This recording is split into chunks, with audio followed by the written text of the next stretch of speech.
বিসমিল্লাহির রহমানির রহিম। দেখেন, তাহলে আমরা আগে পড়ে এসেছি হরকত, তানভিন, ঠিক আছে। এখন আমাদের সামনে আসলো কি জজম। কি আসছে? জজম। যেই হরফের উপরে জজম হয় ওই হরফটাকে সাকিন বলা হয়। যেমন বার উপরে যদি জজম হয় তাহলে বা সাকিন, তাই না? যদি তার উপরে জজম হয় তাহলে তা সাকিন, যদি নুনের উপরে জজম হয় তাহলে নুন সাকিন, মিমের উপরে যদি জজম হয় তাহলে মিম সাকিন, ঠিক আছে। আচ্ছা, এবার বোঝেন, এভাবে সহজ সহজ হবে যেন আপনার বুঝতে, সেই জন্য এভাবে বলি।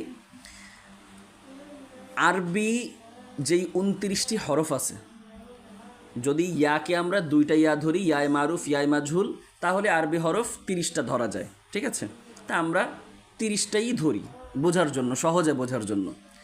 তাহলে এভাবে বলি, আরবি যে 30টি হরফ, তার মধ্যে 5টা এমন হরফ আছে যেগুলোকে আমরা কলকলার হরফ বলে চিনি।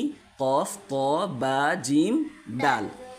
এই 5টি হরফের উপরে যদি জজম আসে তখন জজমকে নরম করে ধরতে হয় যেন কলকলা করা যায়। যেমন আক, আক, আব, হ্যাঁ, আজে, আদে, এভাবে, ঠিক আছে।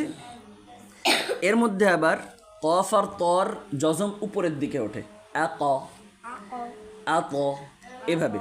আর বাকি 3টে নিচের দিকে নামে, যেমন আবে, আজে, আদে, এভাবে। তাহলে নরম করে যেই 5টি ধরতে হবে সেটা আমরা জানতে পারলাম। এবার এই 5টা ব্যতীত বাকি যে 25টা বা 24টা আছে ওগুলোকে শক্ত করে ধরতে হবে, নড়বে না। আত, আস, আহ, আহ, আজ, এভাবে আরও যতগুলো আছে, ঠিক আছে। আচ্ছা, তাহলে এবার আমরা জজম বুঝতে পেরেছি না? এবার আমরা তাসদীদে যাই। দেখেন, তবে সর্বশেষে আর একটা কথা বলে রাখি জজমের ব্যাপারে, সেটা হচ্ছে কোরআনে কারিমের মধ্যে জজম 3ভাবে লিখতে আসে, ঠিক আছে। আমি আপনাকে লিখে দেখিয়ে দেবো এক সময়। আবার একটু বুঝাই যে কখনো জজম কি আসে, গোল আসে, কোথাও কোথাও আরবির 8 যেমন হয় এভাবে, এরকম আসে আরবির 8, ঠিক আছে।